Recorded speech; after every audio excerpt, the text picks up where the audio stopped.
Hello and welcome. My name is Tolly Bryn. You're watching The Joy of Awareness. Today I wanted to talk a little bit more about topical steroid withdrawal, my own experiences with it and how I healed it. So, it feels like there's a lot of people going through topical steroid withdrawal. And I guess that's pretty natural since there's so many doctors prescribing this stuff still, hydrocortisone cream. It just boggles the mind that there aren't many more people that understand like the negative impacts of using these medicines, without thinking about it. And they use it flippantly, and doctors prescribe it flippantly as well. It really irks me sometimes, just knowing about it, because what I'm doing now is I'm trying to spread the message that, you need to be careful of this stuff. And that goes for all, modern medicine, not just hydrocortisone creams.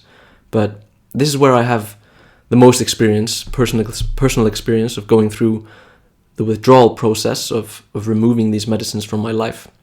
So that's what I'm going to talk about most. If you're going through topical steroid withdrawal right now, you have my full sympathy, obviously. And it's really a tough battle. It really is. I myself battled it for 4.5, almost 5 years, and it really changed me.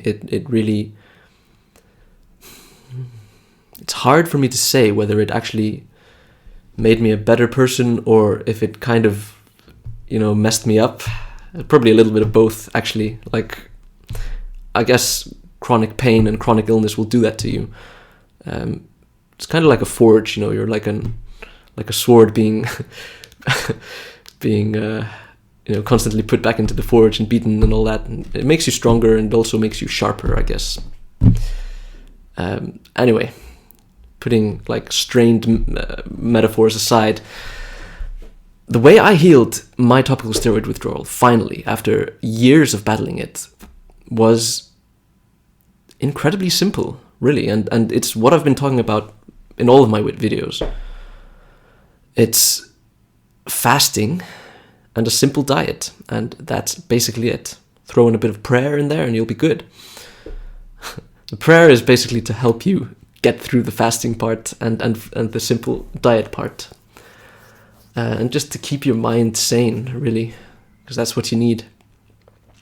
It took me a few months of following a routine of hardcore fasting with a very, very simple diet in between to fully heal myself from this chronic disease that I'd been battling for 4.5 years. It's insane, I know. Maybe you don't believe me. Just try it out, man. I'm telling you, it doesn't have to be complicated. And I wish I'd known. I wish I hadn't had to go through 4 years of intense pain and misery to finally try it and figure it out. But that's what I had to do, unfortunately. And I know there's many more of you who've been dealing with this stuff even longer than me. And my heart goes out to you. It really does. It's not something that anybody should have to deal with. And I guess the worst part is it's so preventable. It's so unnecessary, this pain. Fasting goes to the root of whatever is causing your skin issues to begin with. So let's just get that clear. Fasting gets to the root. The simple diet is it's a temporary measure, or it should be. For instance, in my case, I was just hardly digesting anything. I couldn't. There were very limited foods that I could digest. So that's the reason that I decided to limit my diet that much. I was eating 1 or 2 different types of food per sitting, and I'd rotate between maybe 6 or 7 or 8 foods. For me, mostly it was animal fats and proteins, and a little bit of sort of starchy vegetables, so potatoes, and I used some beets at some point, although I stopped after a while because I wasn't quite sure whether it was doing any good. brown rice, properly prepared. Make sure that it's properly prepared, because that really changes everything. If you're going to eat grains, I have nothing against grains. The paleo movement, I think, is it's pretty cool for the most part, and I do agree with a lot of what they say, but I do think that grains and even beans, to some extent, properly prepared, can be fine food. But I think the problem in modern day societies is that most of the grains that we eat are not properly prepared. And that means they're not soaked, they're not fermented, and they're not cooked long enough or well enough. So keep that in mind. What I did with my rice was that I just put it in water for 24 hours before cooking. Sometimes I'd add some salt into the water. That causes a slight fermentation to begin. I would even put some apple cider vinegar in there, because the vinegar will break down some of the anti-nutrients, the phytonutrients in the rice, so that when you cook it, it'll get sometimes like a little tangy sort of sour taste, but nothing like depends on how much vinegar you put in, obviously, but if you just put a little bit in, it won't affect the taste in any serious way. And as soon as you add some spices or stuff, then you'll be good. Although you shouldn't be putting spices in when you're keeping your diet simple. And what I wanted to say with diet is that, as I said before, it's the simple diet aspect of this whole thing is supposed to be temporary. And what I mean by that is, if you do this right, if you go into hardcore fasting with a simple diet in between, your gut should heal, and you should be able to start adding more foods in and be able to digest them way better than before. And you may even, like me, get to the point, you should, I should say, get to the point where you can digest just about anything without any problems. And I'm so thankful every single day that I went through this process to heal my gut, to heal my body, to heal my skin, all of this stuff. Now, although I strive to eat healthy all the time, I can basically eat anything I want, and I don't get any digestive issues. I don't get any skin issues. There's no bad consequences from it anymore. It used to be that, if I ate something triggering or something that would flare me up, I would just be a mess for days. My skin would get so much worse, and I'd get anxiety and gas and bloating and inflammation and all that stuff. But I'm telling you, this fasting is incredible. It really is. And these two components to regaining health are the most crucial, I would say. A simple diet and fasting. And if I'm repeating myself, it's just to hammer the point home, really, because there's not much more to this.